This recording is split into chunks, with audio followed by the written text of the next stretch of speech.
Dalam Bapa dan Putra dan Roh Kudus. Amin.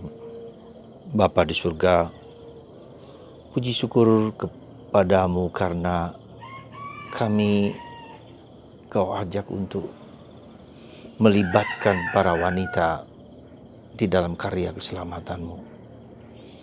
Seperti pada zaman Yesus, banyak wanita mengikuti Yesus dan memberi sumbangan, memberi kontribusi yang tidak kalah kecilnya, tidak kalah besarnya dengan apa yang dilakukan oleh para rasul pada waktu itu. Bantu kami juga ya Bapa, supaya gereja kami memperhatikan para wanita dimanapun mereka berada, sehingga mereka menjadi agen perubahan di dalam keluarga, di dalam masyarakat, dalam gereja. Terpujilah namamu kini dan sepanjang segala masa. Amin.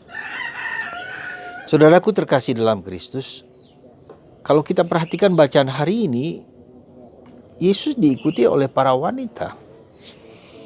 Dan wanita itu disebutkan namanya, bahkan termasuk orang yang penting di dalam kerajaan pada waktu itu.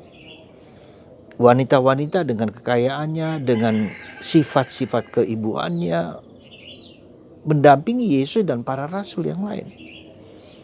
Ya, menyiapkan mungkin makanan, mungkin minuman, mungkin segala hal yang perlu untuk hidup mereka. Dan itulah peranan wanita di dalam gereja. Dan sumbangan mereka itu tidak kalah besarnya dengan apa yang dilakukan oleh para imam, para lelaki. Di beberapa tempat prodiakon juga wanita. Ya. Dan begitu banyak peran wanita di dalam gereja, bahkan di gereja-gereja tertentu wanita lebih mayoritas, lebih dominan daripada pria. Ya maaf, mungkin di Sumatera Utara, di Batak, kalau di kapel, stasi-stasi itu lebih banyak wanita daripada pria. Dalam kelompok-kelompok di dalam gereja juga lebih banyak wanita daripada pria. Ini menunjukkan kepada kita bahwa wanita memberikan sumbangan yang tidak kalah besarnya. Ya, mereka mempunyai hati, mempunyai perasaan, mempunyai keterlibatan, mempunyai komitmen yang tidak kalah pentingnya di dalam gereja. Ya, dan kita bersyukur, sungguh-sungguh bersyukur dalam gereja Katolik. Begitu banyak wanita, kongregasi wanita, ya, kelompok-kelompok wanita yang sungguh meresapi dan mengilhami dan menggerakkan seluruh gereja.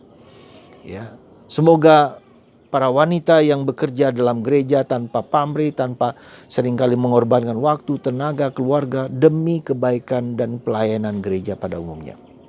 Itu yang pertama yang saya mau sampaikan. Yang kedua, hari ini Karmel secara khusus merayakan pesta Santo Albertus dari Yerusalem.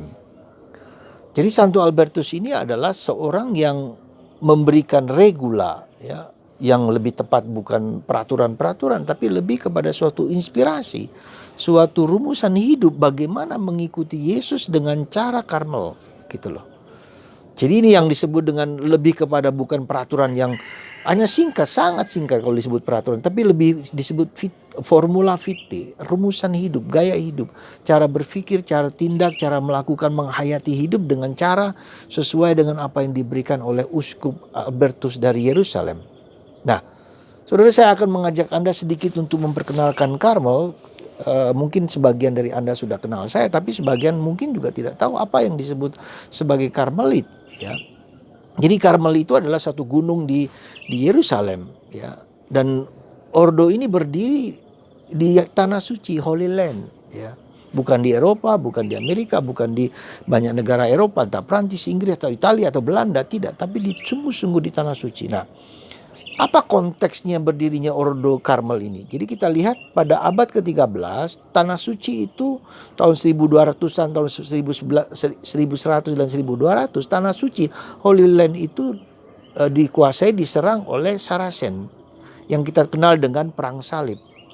Nah, dalam konteks itulah maka Paus dan para raja di Eropa yang pada waktu itu beragama Katolik meminta supaya mengusir orang-orang Saracen ini dari tanah suci, karena mereka dalam banyak hal ya sungguh-sungguh menentang gereja Katolik, menentang kekatolikan, bahkan tempat-tempat suci dihancurkan, diremukkan, jadi tidak pernah boleh ada bangunan, tidak pernah boleh ada patung dan seterusnya dan seterusnya.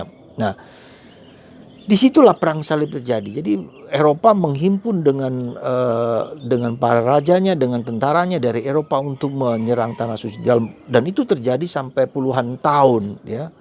Nah, di antara para pejuang itu, dan di samping itu juga tanah suci menjadi tempat asketis. Jadi ketika orang ingin menghapus dosanya, pergi ke tanah suci lalu hidup dengan suci dengan baik di sana.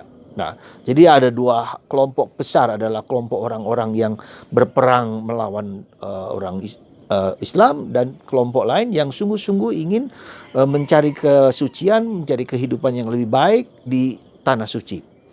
Nah, di antara mereka itulah mereka berkumpul di Gunung Karmel, ya, tinggal di gua-gua, dan di tengah mereka ada suatu sumber air Elia, dan disitulah mereka hidup, ya.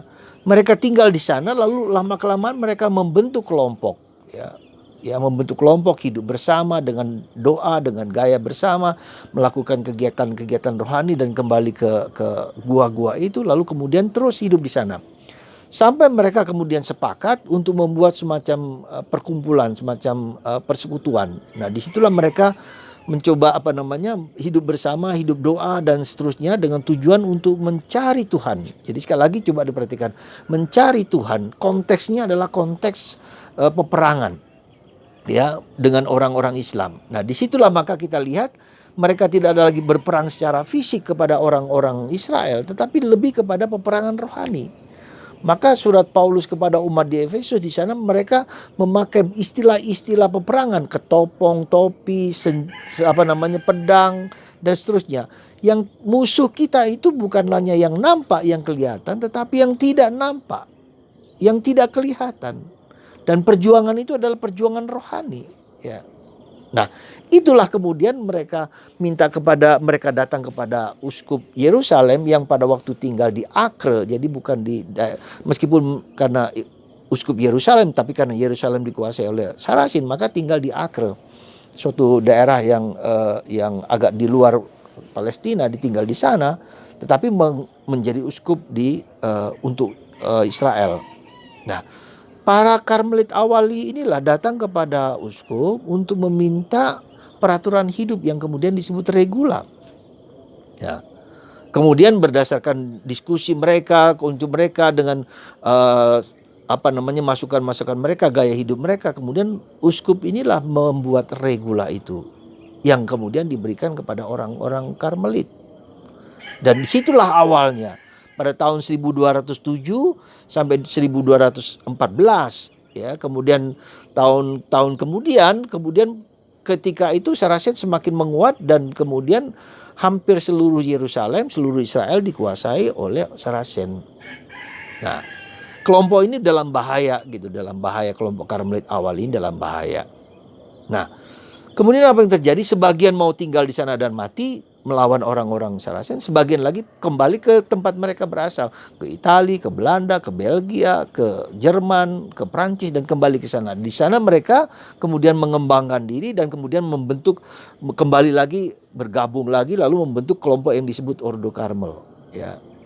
Ordo para saudara Santa Perawan Maria dari Gunung Karmel, ya. Nah, di situ nama mereka yang resmi, Ordo para saudara. Jadi kenapa Gunung Karmel? Gunung Karmel itu adalah salah satu gunung suci selain Horeb dan gunung lain di mana Yesus juga menampakkan diri atau melakukan seperti Yesus di gunung itu, ya, di gunung Horeb dan di gunung tempat-tempat suci lain.